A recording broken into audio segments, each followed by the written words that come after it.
Hi, I'm Haley, and we're here to talk about Attack on Titan Season 4, finally, and in my new setup, no less.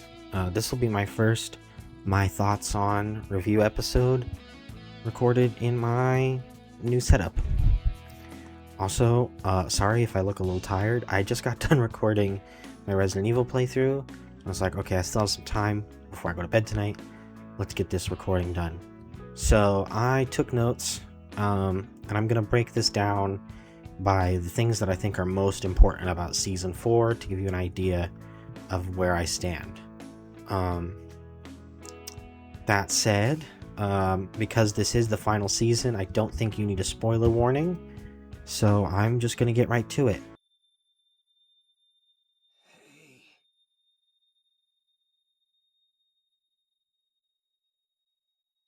This is no place to be right now. So fly away. You've got wings. Use them. Falco! Brother.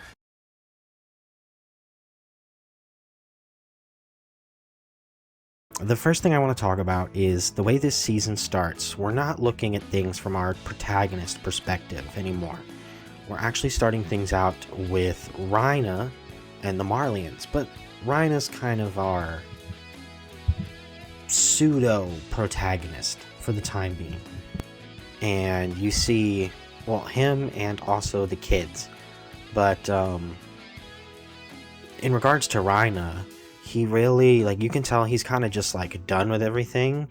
Like, he's very similar to how Eren is kind of, like, at least at the end of Season 3, like, nothing, everything kind of sucks, like, I'm done with everything type attitude, which, with retrospect, we now understand that that's not exactly what was going on. But we'll get there. But yeah, Rhina's just kind of like, he's got PTSD. He's damaged goods, if you will.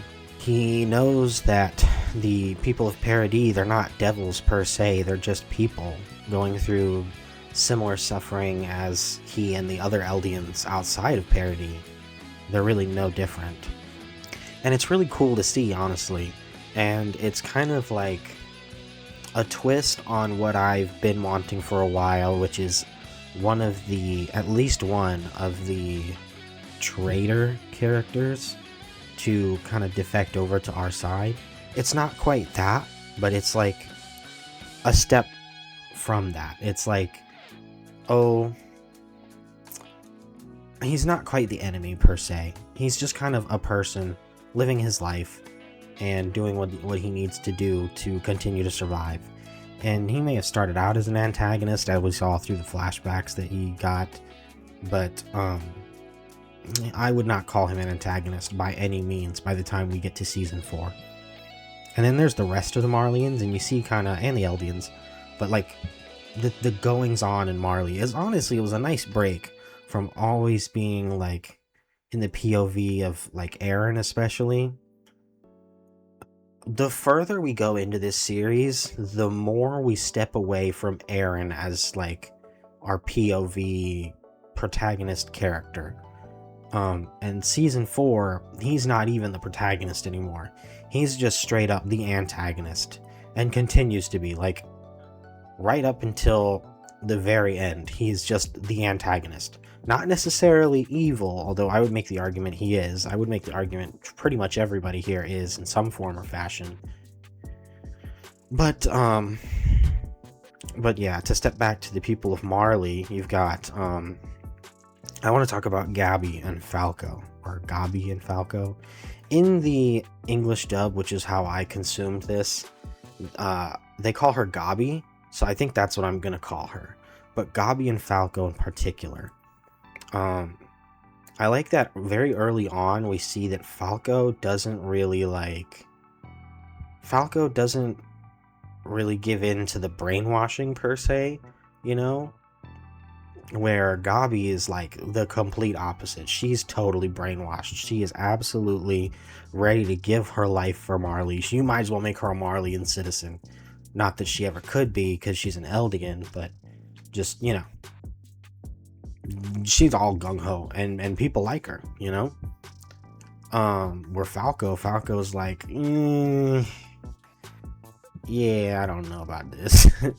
And then, you know, it leaves him very vulnerable to being tricked by Eren at in the early stages of everything. And then, oh my gosh, that reveal, well, okay, I kind of suspected it was Eren, and if you saw the live reaction before I took it down, then you see what I was talking about. But yeah, I mean, that reveal that Eren was in Marley was like, oh, and then I was wondering, like, are the others there? But they're not. But I was wondering at the time. And then, you know, Falco helps Eren, and then you get that sit down with Reina and Eren. Evening. It's been 4 years, Reina. Hey, what's wrong? Mr. Kruger said you were old friends and that he wanted to surprise you. It's true, right? You two were friends? Yeah. And we have a whole lot to catch up on. And it's so tense. It was really interesting. I was on the edge of my seat the whole time it was going down. And oh, a cat is about to ambush our whole thing. But anyway, on the subject of Gabi and Falco, though, the most intriguing part of Gabi and Falco for me... Oh, wait. Let me circle back around. Yeah, so when that scene goes down, where Eren basically gets revenge on, like, for what happened in Paradis, where the Armored breaks through the wall, and the Colossal and the Armored cause chaos inside of Paradis. Ugh. It was so good. It was so good. The build up to it in particular was so good. And then Willie Tyburs like basically declares war, and then right there on the spot, Eren's like, bet, smack, little baby June. So it's like, it was so good. And then you see all of our squad comes in. Armin comes in with the Colossal, nukes the docks, and and then you get Gabi and and also there's Eren versus the Warhammer. Let's talk about that for a second. That was a good fight. I didn't realize that Titans could have multiple Titan powers, but in retrospect, if Eren had the Founder and the Attack Titan, I should have put together that you can have multiples.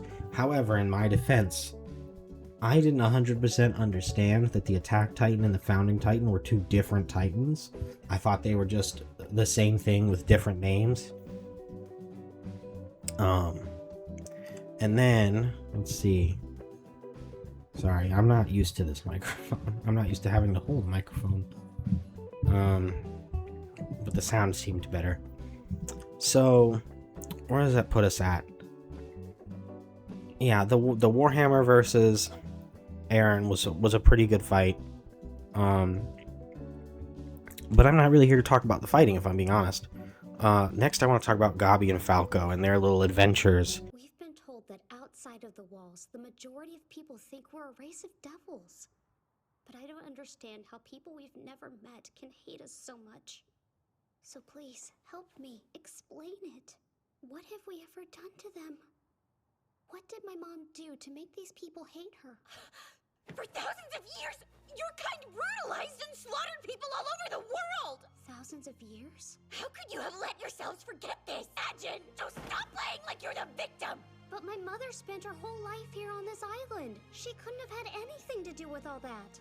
Listen to me. A century ago, your ancestors ruled the world by doing awful, unforgivable things. A century ago?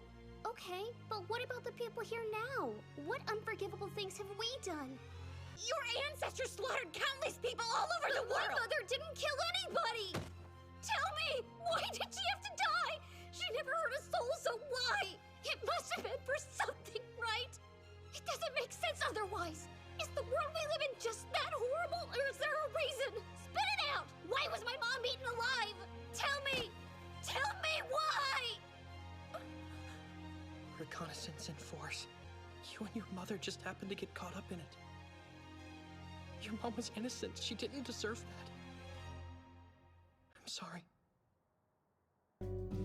So Gabi and Falco. First of all, Falco is like kind of low-key in love with Gabi. You trying to get over here? Go ahead. Let's go. Come on. She wants to go to her little towel spot. I might have to put the microphone down and help her. I got you. Why don't you take the box? Oh, oh, oh. Okay. Roundabout way to do that. Whatever works for you, little cat. Yeah, so Gabi and Falco. Falco's low-key in love with Gabi, and he wants to be the armored titan so that she can live a long life, because the Titans have, what was it, a 14-year lifespan or something like that. So he kind of really steps up his game, and Gabi gets jealous. Now, Gabi is really upset because, rightfully so, because their homeland just got attacked, and people are dying, and like people close to them, no less. So Gabi basically infiltrates the ship that our protagonists come in on and go home on, and she kills Sasha, which, if you've been following along, Sasha is up there among my favorite characters in the show. I would say Jean is probably my favorite of the whole series, and that holds true right to the end. I think some characters did get a little bit higher up for me this season than others, but overall we're looking at Jean has had the best development all the way across the board for me personally.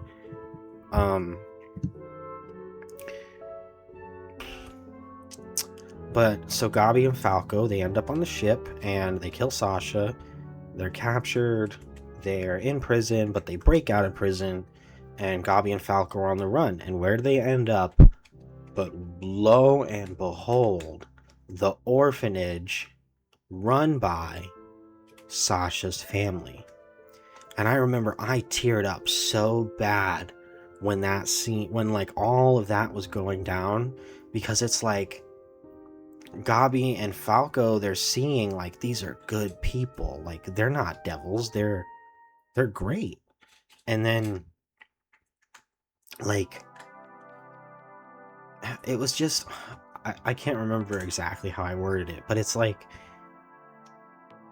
the people helping you are also like they are directly tied to the very person that you killed. I want to be the kind of person she was. Oh, damn. Oh, damn. You got me in the tail end there. Okay. Oh, damn. So that was beautiful.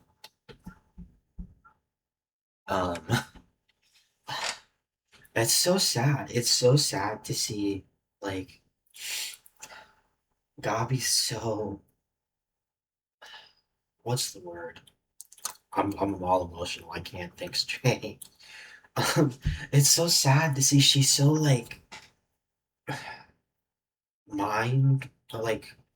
brainwashed, I guess, or just indoctrinated. She can't see the good.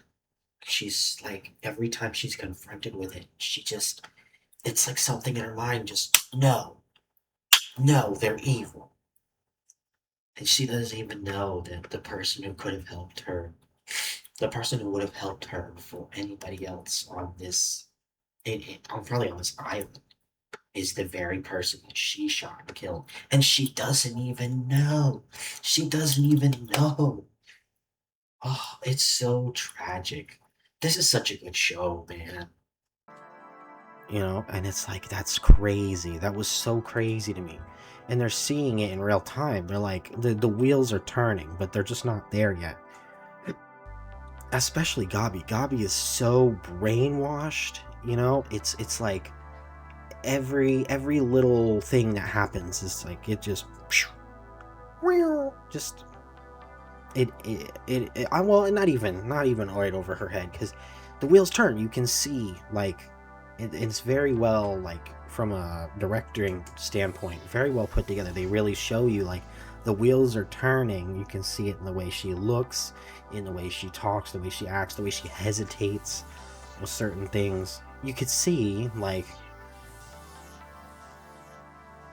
there's a moment for them to come around. And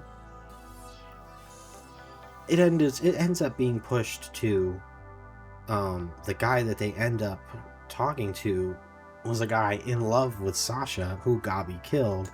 He tries to kill Gabi as revenge after the father refuses. It's a whole thing. The father gives this beautiful speech and about how, you know, we need to walk out of the forest and we can't let the kids get dragged into our mess, and it was so beautiful. I raised Sasha to be self-sufficient. What? I taught her how to use a bow when she was young, and before long she got good enough to hunt for food in our forest. It was our way of life, and we didn't ever want to give it up. But after Maria fell, I knew we'd have to change with the times or die with the old ways. So I sent Sasha to join civilization. Then, the world just kept getting bigger. Sasha left our forest and our island behind to fight some distant enemy, to shoot folks and get shot. Thing is, she left our forest, but it turns out she just traded it for a bigger one. The same rule of kill or be killed still applied.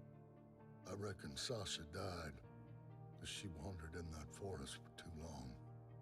We gotta get the children out of that forest, at the very least. Or else there's nothing gonna stop this from happening again.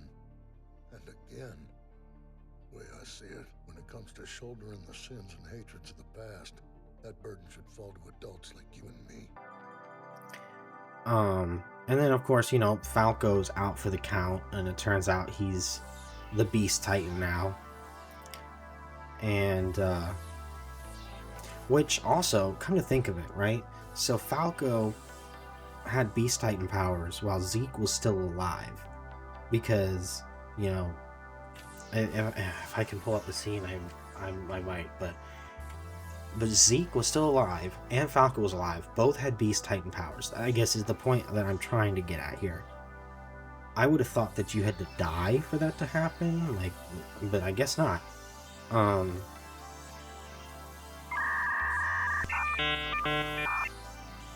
Wait, I take that back. I just made a wrong statement.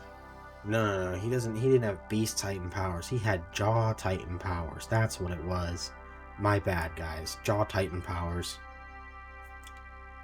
But, so the next thing I want to talk about is, with the Marleyan defectors, the people that worked for Zeke. I thought that whole situation was really cool. The way they come, not infiltrate, but they come to Paradis, they help everyone modernize, because it turns out that they're super, like, out of touch with the rest of society. Kind of primitive, I guess is the word that I'll go with. But it's like, it's kind of like that, you know, that island in the real world that's, like, disconnected from the rest of society. That's kind of how Paradis was. So they're kind of, like, helping them modernize and understand, like, what the rest of the world is going, like, what they're doing. And I thought that was pretty cool.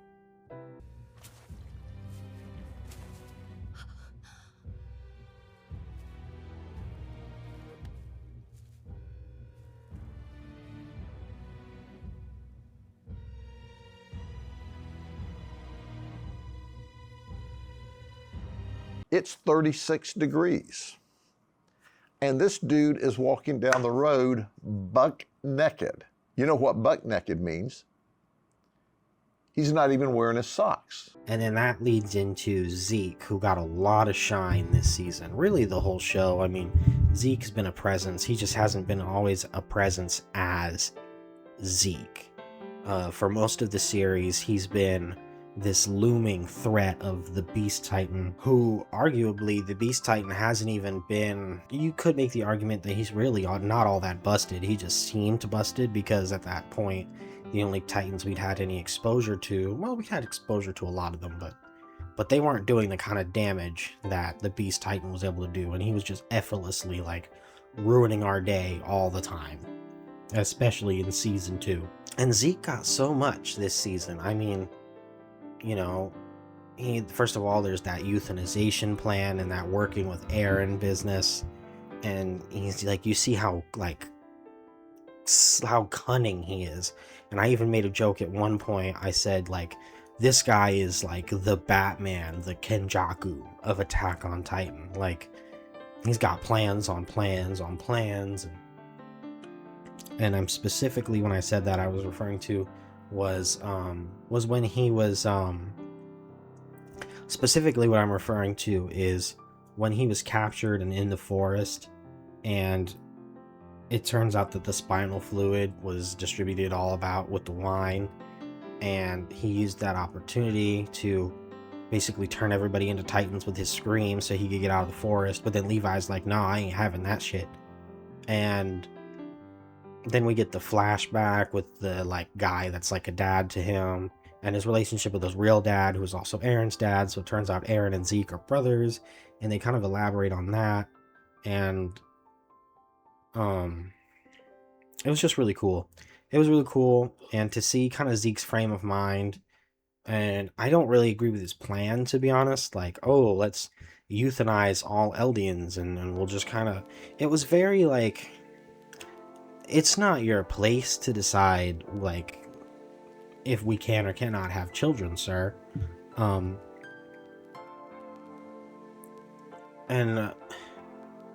in a way, that's, like...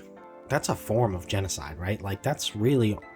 That's maybe not as bad as what the Rumbling ended up being, but only because of the amount of like lives that it took. It's still genocide, right? Like, are we all on the same page there? And then seeing like, and even on the Batman like prep time planning thing, even down to when Eren and Zeke are in like that spiritual world thing, like with the coordinate type whatever area, and like Zeke was playing Eren to see if Eren would like agree to the euthanization plan, or if he was playing him the whole time, and he had like a contingency for that.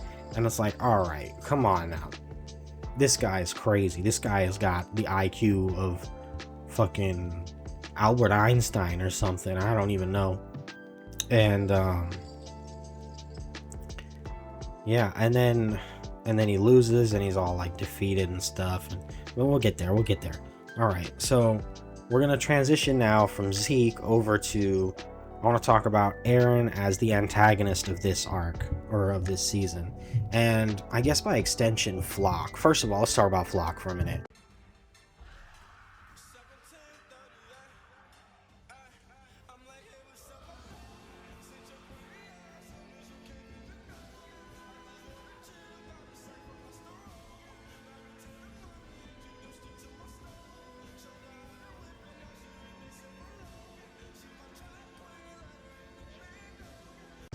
Screw Floch, he sucks. But also, this is probably his best showing in the series. Now, he's only been with us for half the series in total, and half his time. So, Floch has sucked all the way around, but sucked in different ways. So, the first half of the time we get to know him, he's a cowardly piece of shit. The second half of the time we get to know him, he's an asshole. Just the most atrocious, awful human being. Just stomping around, like, threatening people, killing people, causing uprisings. And I get it to a degree, right? But I mean, at the end of the day, you are still talking about genocide here. Like, you're trying to get us all on board for genocide. And I understand it's genocide in the name of self-defense, self-preservation. But I think there's limits to this, okay? There's defending yourself, and then there's straight up massacring 80% of the world's population. But moving on from Floch and his bullshit, Eren as the antagonist. I loved it, and I hated it. I loved it because I hated it. Does that make sense? Like, Eren was just so scummy, just an absolute unempathetic, like, piece of garbage for almost the entirety of this season. And Eren was always a little bit kind of, Eren was always unhinged. Let's start there. From day one, I mean, I remember voicing like opinions about not liking Eren from the very beginning. But like my reasons for disliking him are a bit more in depth now.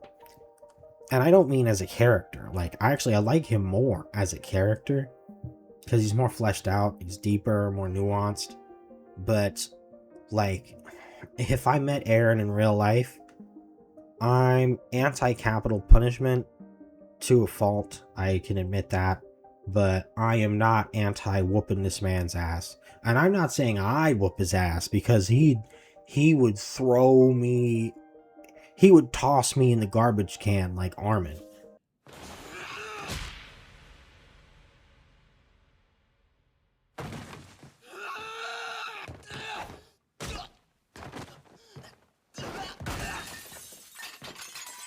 Jaeger!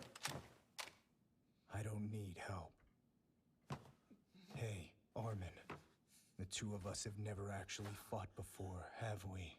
You wanna know why that is?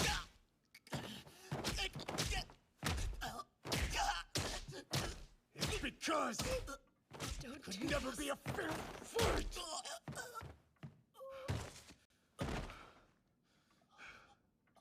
Alright. But like, I'm not against us, I don't know, tying him to something and just beating him within an inch of his life. Because again, 80% of the world's population. 80%. And that was the best result. If I understood the ending right, that was the best result he could come up with. That was like the best he could do. Every other result was worse than that. Are you kidding me? And I had to, I'm really trying to save my thoughts on the ending for the end of the video, but I just want to say, like, I had to look up like an ending explained video to come to the conclusion, oh, like this really was like the only other, like if he didn't do the rumbling, the alternative was that Paradis was going to get wiped out. Okay, so I get that. So it's like genocide either way, but that doesn't change the fact that it's still like shitty, you know? And I'll make my argument, I'll make my case later. But just some highlights of Eren the antagonist that I'd like to point out. Obviously the like heart-to-heart scene between Eren and Reina, that was a cold scene, absolutely loved that. Eren in the like in the prison cell talking to Hanji. In the dub they call her Hanji, so I'm gonna call her Hanji, but that was an amazing scene, loved that. The scene with Armin and Mikasa like in the restaurant thing, and he tells Mikasa like, yeah, you're not free and I've always hated you, and like telling Armin like the only reason we've never fought is essentially because, yeah, I'd absolutely kill you in a fight. Proceeds to do exactly that, just embarrasses the fuck out of Armin, and proves that Mikasa is going to instantly try to protect him on the spot like that. Yeah, I think those what I would say are my Eren the antagonist highlights for sure. I will say that scene with Pieck, Gabi, and Eren, and Eren's like point to me, where's the enemy? And she turns around, she does one of these, hold on.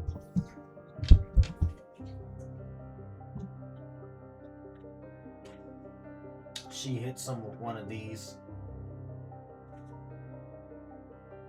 I don't know how that looked on camera, but we'll see. But anyway, yeah. That scene was crazy. That scene was so hard.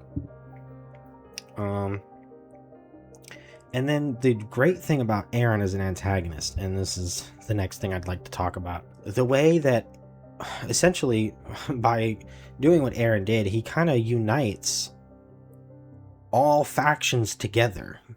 Whether you would say it's directly or indirectly, but Eren's actions are the reason that everybody like comes together. You've got Marleyans, Marleyan Eldians, you've got people of Paradis, like everybody's coming together, including now, I mistakenly thought that lady who was with Zeke was Annie coming back and being on our side.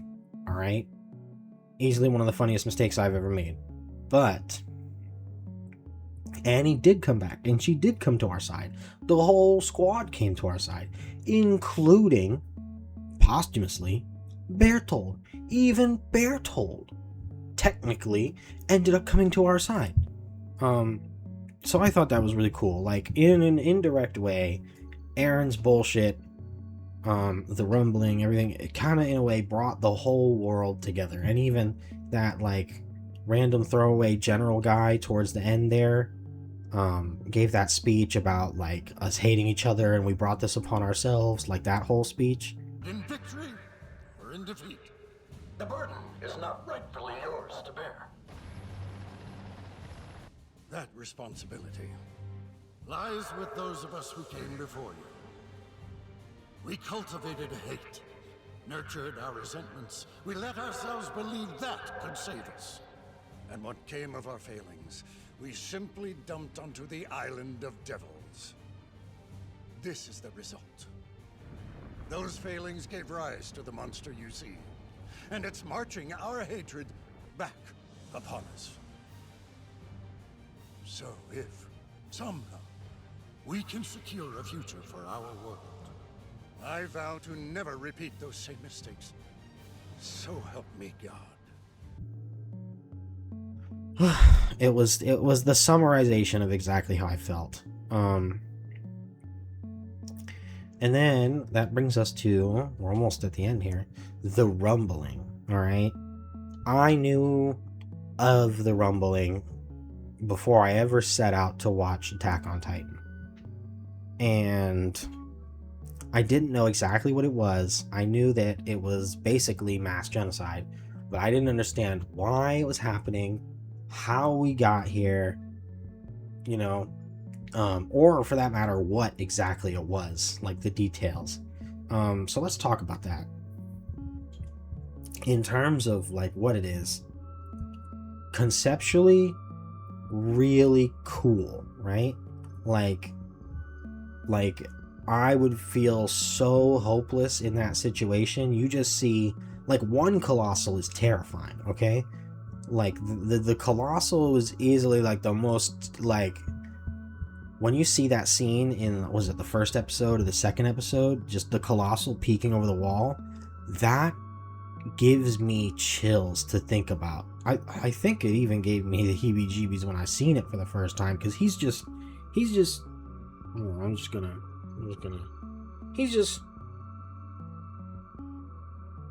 like, hello? He's just trying to reach you about your car's extended warranty. But like, oh my gosh, right? So now imagine, right, an entire, like, a world's worth of them, just and they're like the definition of the unstoppable object, or unstoppable force. They are the definition of unstoppable force. They just keep moving. Ocean, fuck it, we swimming. Mountain, fuck it, we climbing right over it. Guns, useless. Gear specifically created to take out Titans, pointless. Too hot. Good luck getting close enough to do anything. Oh, you took out one of our guys, you tripped us, we're walking right over them. Fuck them, fuck everything. Our whole mission, just stomp. Just stomp. Indiscriminately. Crazy. Absolutely insane. And conceptually very cool.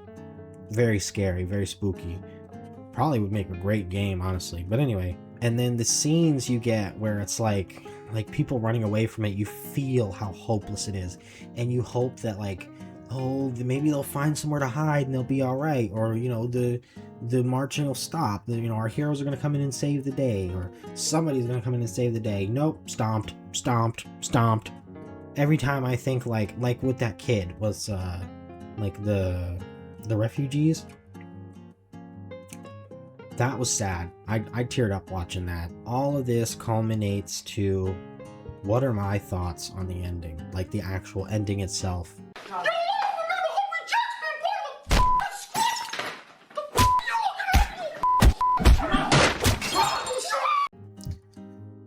I didn't like it. I'm gonna be honest with you.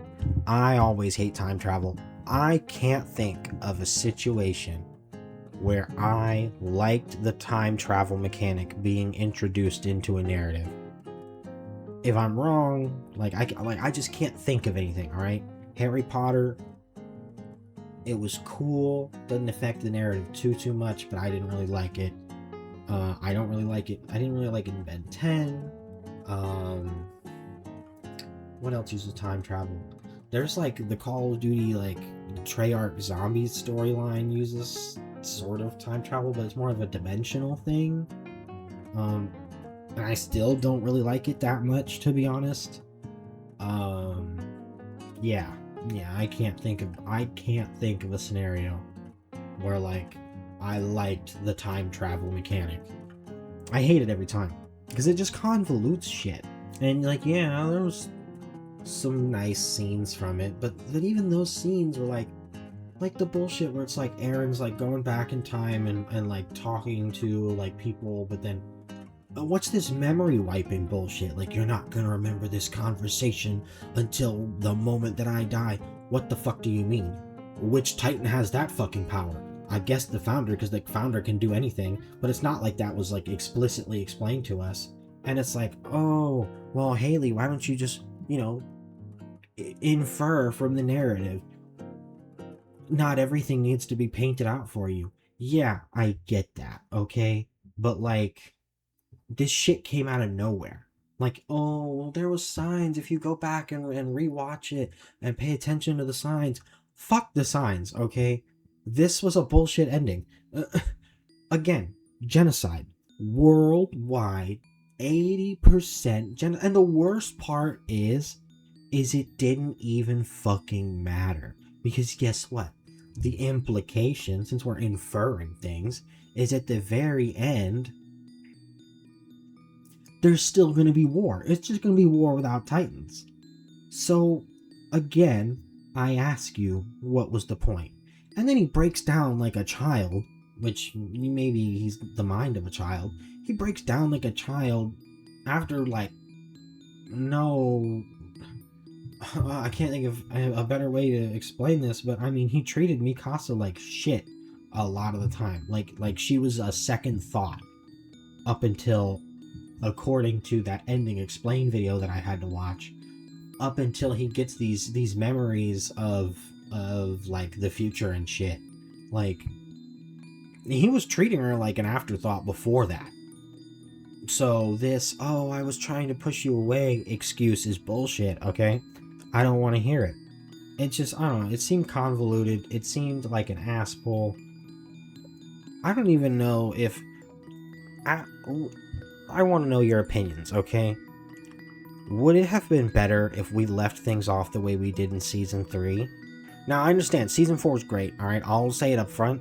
Season 4 might be my favorite season. It's between 4 and 2. Oops. It's between 4 and 2. I don't know. But, like... would it have been better if we ended off knowing that humanity was not... has not perished? And that there is life beyond the island, right? And then you get to wonder for yourself how things get resolved from there. It could have been good. It could have been terrible. I mean, I guess at the end of the day, we'll never know. It's just theory, it's hypothetical, whatever. And the stuff with Ymir, for that matter. And that's old Ymir, not... well, I can't even say old Ymir. That's Founder Ymir, not character from the first 2 seasons Ymir. Like, the whole Stockholm Syndrome thing, I didn't like it. I didn't hate it, I guess, but I didn't like it. And Haley, what's your reason why? Why don't you like it?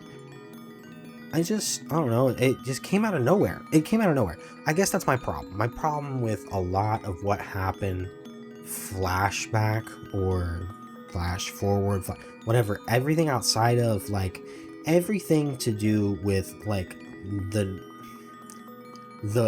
reasonings around the rumbling happening, it all just felt like it came out of nowhere. It felt like just ass pulls, because we're alright, it's time to end the series now. I'm ready to move on. Like, that's how it feels. But, like, everything else about this season was phenomenal. Everything but the ending itself, I loved it from start. I just can't say from start to finish. The ending was first of all, so confusing. I had to look up supplementary information. I would have had to rewatch the series once or twice to really understand this ending. And I don't even know that would have been enough. It might have made more sense in the manga. And I do remember back in the day, before I'd ever even checked out Attack on Titan or ever been interested, I remember there being some hubbub about, wow, what am I, fucking 800 years old? Hubbub? But anyway, I do remember there being some commotion about, like, the ending being kind of controversial and some people not liking it. But that could be a manufactured memory too.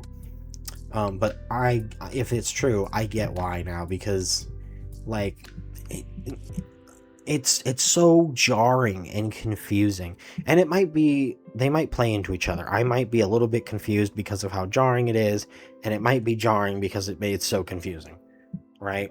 And why is Mikasa the one that breaks Ymir out of this whatever the fuck is going on, right?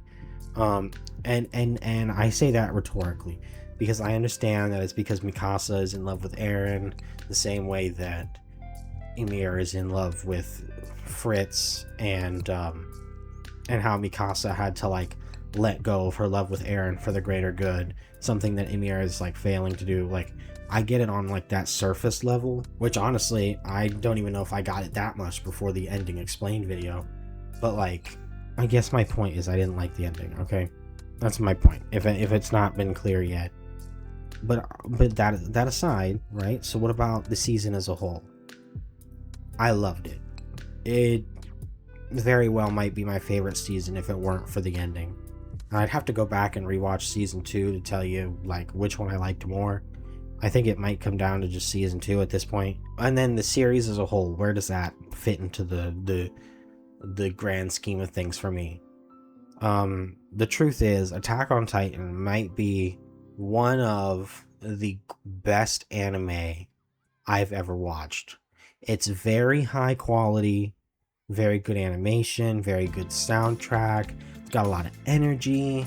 It's mostly high points. The lows don't, for me, the lows don't come in until you have some small lows here and there in season 1, and you have some very, very boring lows in season 3. Just like, it's definitely a slow burn of a first half of the season, but partly because it was just stuff I wasn't interested in.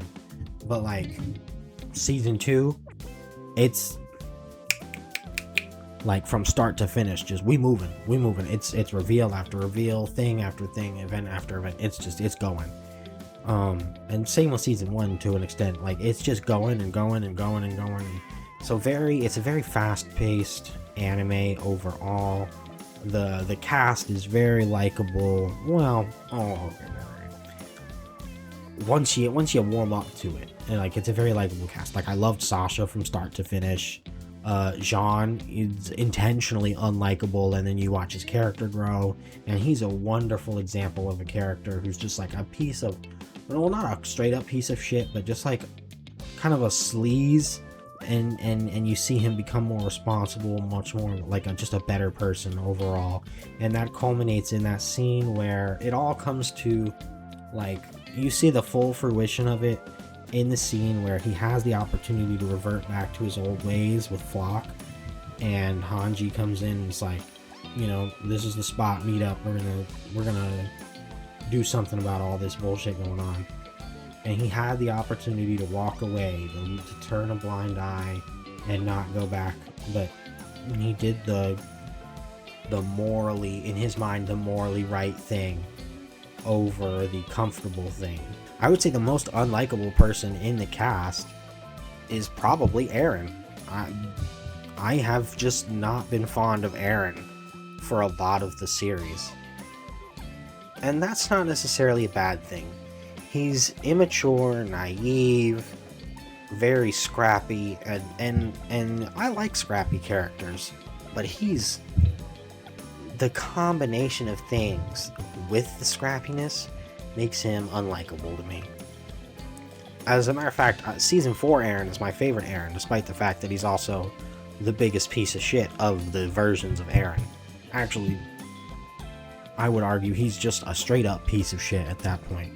So yeah, with all that said, like I said, might be one of the best anime I've ever watched, and the season itself, definitely the top tier of the seasons. Probably second best season, I would say, overall, in terms of where it stands with the rest of the series for me. But don't let that be mistaken. The highs in this, some of the highs in this season are higher than some of the highest highs. Let me rephrase. Some of the highest highs this season are higher than some of the highest highs in season 2 for me. But season 2's lowest lows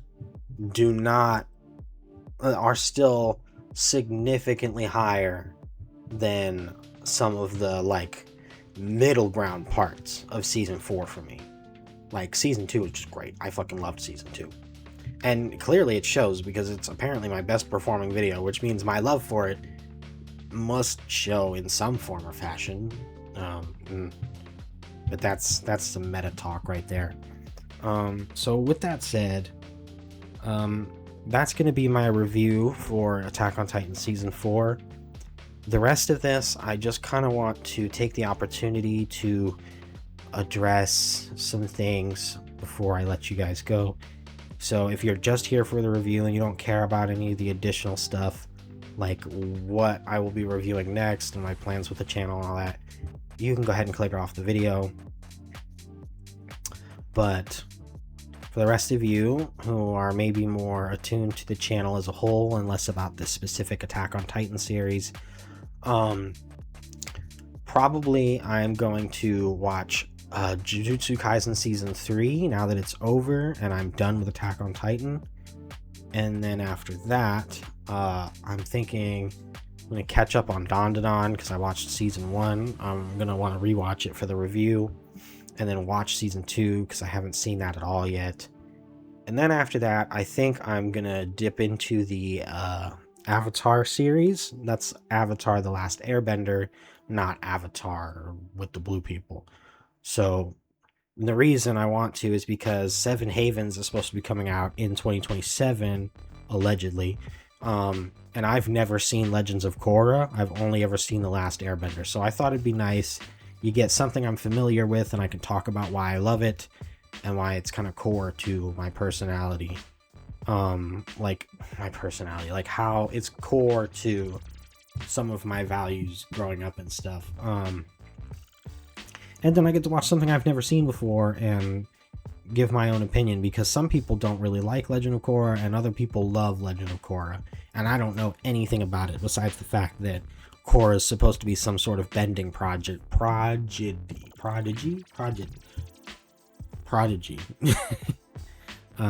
So yeah, that's probably the game plan.